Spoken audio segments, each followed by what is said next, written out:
Polda Metro sarang mafia. Satu. Terus kemudian rame sekali di Twitter dan sosial media, percuma lapor polisi. Pertanyaannya adalah, setelah kemudian itu mengemuka, ada teror nggak Bang? Untuk penegakan hukum ya Bang ya. Betul. Saya ingin mengkonfirmasi Bang, dari elaborasi tadi sebenarnya, kan tadi sempat disebutkan juga bahwa bawah sampai atas, nggak tahu atasnya sampai mana. Intinya mafianya itu di mananya sebenarnya Bang? Dan kemudian biasanya yang terjadi itu ketika kemudian yang Anda hadapi itu seperti apa? Untuk pembelajaran kita semua pastinya. Jadi gini ya, contoh kayak kasus investasi bodong. Awal ini kan saya di korban setelah saya berhasil beresin, korporatnya hire saya. Karena dia lihat kamu pintar, kamu gigih. Nah di situ kebongkar semua juga. Jadi ternyata ada backingannya jenderal di atas. Dia bilang, oh saya udah kondisikan. Ketika ada LP masuk ke Polda, ketika ada LP masuk ke Polres, kita bikin yang namanya Satgas, dikumpulin semua jadi satu. Nah udah satu itu dimandekin. Jadi kalau dilihat kasus investasi bodong, tidak ada satupun yang jalan. Nggak ada. Ya, Indosuria 15 triliun, 8.000 klien. Mahkota 8 triliun. Narada 6 triliun di situ. Nggak habis lah kalau saya sebutin di situ udah ratusan triliun dan berapa banyak klien masyarakat yang nangis sampai udah banyak yang meninggal di situ. Itu tidak jalan. Ternyata backingannya itu sampai di atas sampai jenderal. Saya agak kaget, hah? Jenderal setinggi ini? Iya Pak, katanya. Jadi sudah mereka pegang dan mereka itu ada perkumpulan ya di Raffles itu, ya kan Indosuria itu punya apartemen di sana, mereka meeting. Jadi penggemplang itu pada meeting, mafia itu pada meeting dan mereka saling tukeran ilmu. Pakai modus PKPU, nanti polisinya mana. Itu yang mereka lakukan dari Koperasi Milenium. Milenium hanya saya yang berhasil dorong. Itu karena saya dorong di media. Yang lain puluhan laporan polisi di Mabes itu semua di HP3. Bagaimana pelapor dengan korban hanya beda korban? Tindak pidana sama, pasalnya sama, pelakunya sama, bisa yang lain SP3, saya punya jalan. Pertanyaan saya, yang namanya penegakan hukum kan semestinya kalau sama, jalan semua kan? Nah itulah bedanya. Ya kan, jadi disinilah saya lihat, saya agak kaget gitu melihat, loh kok dunia seperti ini? Dan saya harus memilih dalam hati saya mau masuk yang lurus, atau saya mau masuk yang kotor di situ. Cuma ketika saya coba mengikuti gaya mereka, nggak bisa, hati saya teriak di situ. Kenapa? Saya melihat di mana ketika kita udah kasih, klien itu udah saya mintain uang untuk kasih mereka berkorban, tapi nggak jalan juga. Akhirnya disitulah saya melihat, ya kan, wah repot kalau kayak begini gitu loh. Jadi nggak bisa seperti itu. Otomatis saya pakai cara yang agak frontal. Ya, ketika saya dilaporin polisi oleh Mahkota, langsung saya demo Polda. Saya datang situ, saya bawain papan bunga, mereka kaget bisa saya masukin ke gedung promoter di situ. Jadi dipikir ucapan syukur atau positif, sampai kadenmanya dicopot hari itu. Ya kan, saya masukin koran, barulah di situ laporan polisi terhadap saya mandek. Ya kan, IPW bicara di situ.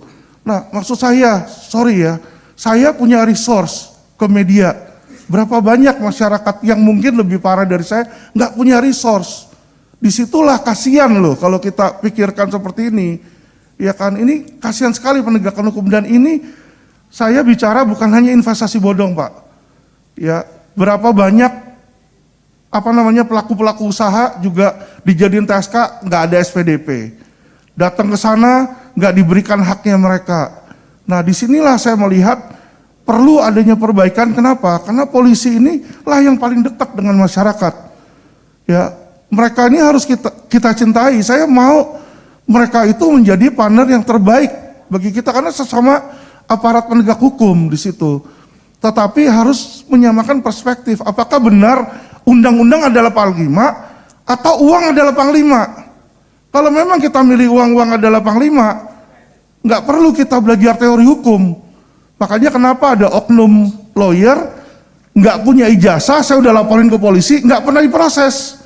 Karena kenapa? Dekat sama Irwasda, dekat sama petugas-petugas, ya kan? Nah mereka inilah yang malah jadi buruk sehingga korupsi ini ada.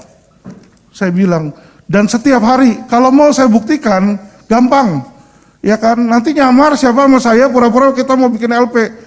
Saya berani taruhan, minta duit apa kagak di situ. Jadi kalau mereka sudah minta, di situ aja mereka yang berseragam aparat penegak hukum sudah menjadi, mohon maaf ya, kriminal. Sudah jadi kriminal. Bagaimana kita menempatkan kriminal untuk menegakkan hukum, pertanyaan saya. Udah acur lah. Ya kan tinggal ngelihat siapa yang bayar, kiri atau kanan. Akhirnya seperti itu. Saya sudah dibilang, Pak, Bapak mau ini jadi pidana atau perdata? Kalau Bapak mau jadi perdata, siapin aja data-data dokumen ke kita. Tapi kalau mau jadi pidana, Bapak harus siapin dana. Terang-terangan. Ini kasus utang piutang, mau jadi pidana, berapa itu 4M? Saya minta 400 juta di depan Pak, kanitnya langsung ngomong, ada rekamannya kita. Saya kaget loh di situ. Di belakang nanti minta lagi. Saya bilang, Pak, Bapak ini aparat penegak hukum loh Pak. Iya kan? Ya seperti itu kata dia. Iya kan? Dia bilangnya nggak ada kalau mau pergi ngusut atau apa, uang sendiri. Tinta printer aja kata dia beli sendiri. Saya juga bingung kan. Nah itu yang mereka selalu katakan gitu loh kepada saya ketika saya datang di lapangan. Itu yang terjadi. Makanya kenapa saya bisa sampai teriak di situ. Udah capek saya karena nanganin sekian banyak, nggak ada yang beres, diperkeruh, akhirnya malah makin berantakan di sana. Dan saya lihat belum ada ketegasan dari pimpinan Polri untuk benar-benar memberantas. Kalau memang beliau mau berantas, copot dari yang paling tinggi. Saya udah bilang loh di media, Pak Polisi, Pak Kapolri, siapa mau datang ketemu saya buka itu semua rekaman, siapa-siapa aja yang terlibat, berani atau tidak. Kalau nggak berani percuma. Ya dong, kalau nggak berani buat apa saya ngomong? Karena ketika saya ngomong, saya makin dibenci. Saya masuk Polda aja kemarin itu sempat lihat mobil LQ, nggak dikasih masuk, penuh katanya. Suruh jalan, beneran saya nggak bohong. Mobil rekan saya di situ naik Mercy, belakangnya dihancurin di dalam Polda. Lapor nggak diproses. Ya, jadi kalau ngomong intimidasi udah level paling tinggi. Tapi saya pikir saya hidup nggak lama. Ya kan, kita bertanggung jawab sama Tuhan. Tadi yang Pak Mudjakir bilang, bukan sama manusia. Ya toh, jadi kalau